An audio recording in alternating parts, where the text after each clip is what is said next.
الرحمن علم القرآن خلق الإنسان علمه البيان الشمس والقمر بحسبان والنجم والشجر يسجدان والسماء رفعها ووضع الميزان ألا تطغوا في الميزان وأقيموا الوزن بالقسط ولا تخسروا الميزان والأرض وضعها للأنام فيها فاكهة والنخل ذات الأكمام والحب ذو العصف والريحان فبأي آلاء ربكما تكذبان خلق الإنسان من صلصال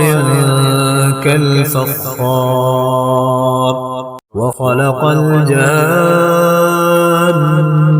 من مارج من نار فبأي آلاء ربكما تكذبان رب المشرقين ورب المغربين فبأي آلاء ربكما تكذبان مرج البحرين يلتقيان بينهما برزخ لا يبغيان فبأي آلاء ربكما تكذبان يخرج منهما اللؤلؤ والمرجان فبأي آلاء ربكما تكذبان وله الجوار المنشآت في البحر كالأعلام فبأي آلاء ربكما تكذبان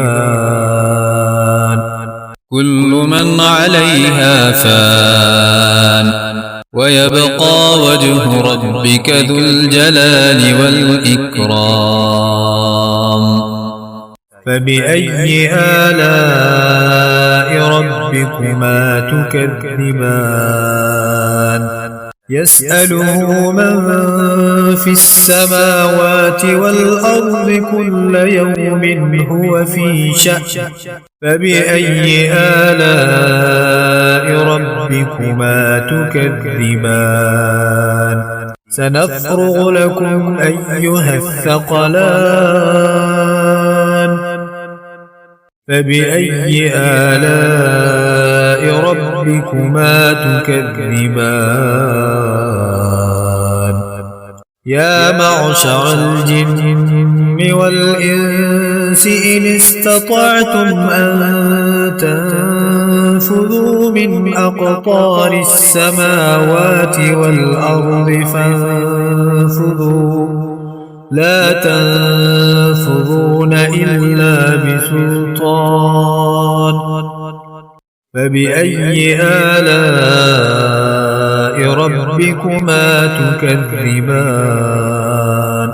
يرسل عليكما شواظ من نار ونحاس فلا تنتصران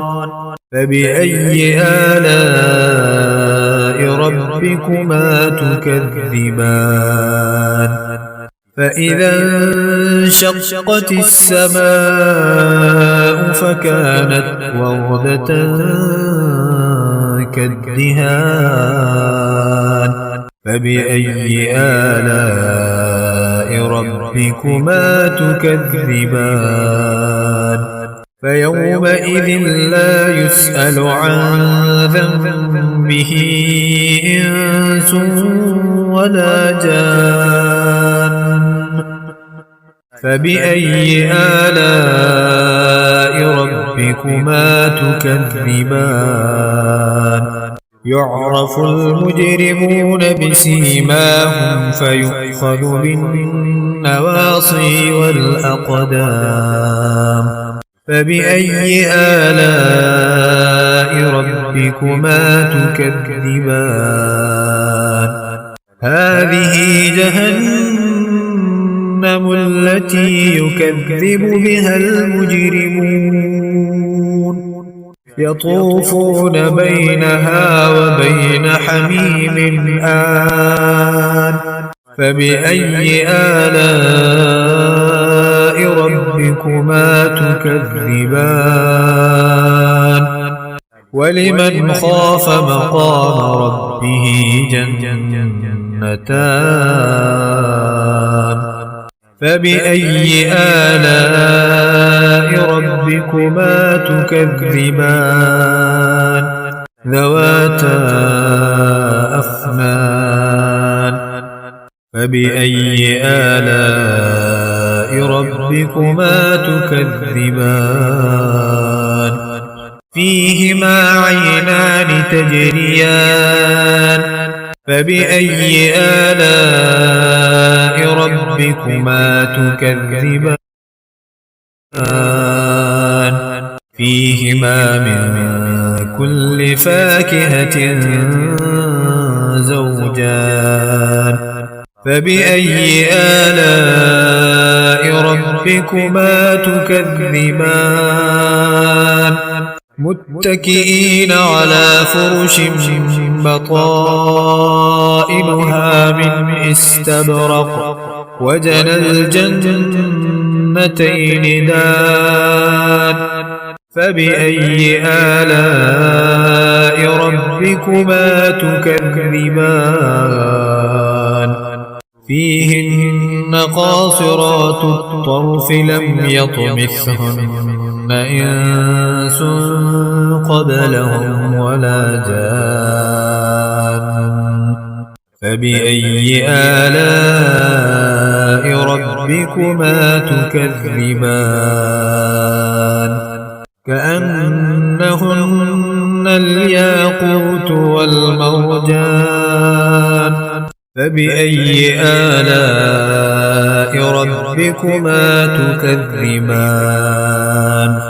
هل جزاء الإحسان إلا الإحسان فبأي آلاء ربكما تكذبان ومن دونهما جنتان فبأي آلاء ربكما تكذبان مدهامتان فبأي آلاء ربكما تكذبان فيهما عينان نضاختان فبأي آلاء ربكما تكذبان فيهما فاكهة ونخل ورمان فبأي آلاء ربكما تكذبان فيهن خيرات حسان فبأي آلاء ربكما تكذبان حور مقصورات في الخيام فبأي آلاء ربكما تكذبان لم يطمثهن إنس قبلهم ولا جان فبأي آلاء ربكما تكذبان متكئين على رفرف خضر وعبقري حسان فبأي آلاء ربكما تكذبان تبارك اسم ربك ذي الجلال والإكرام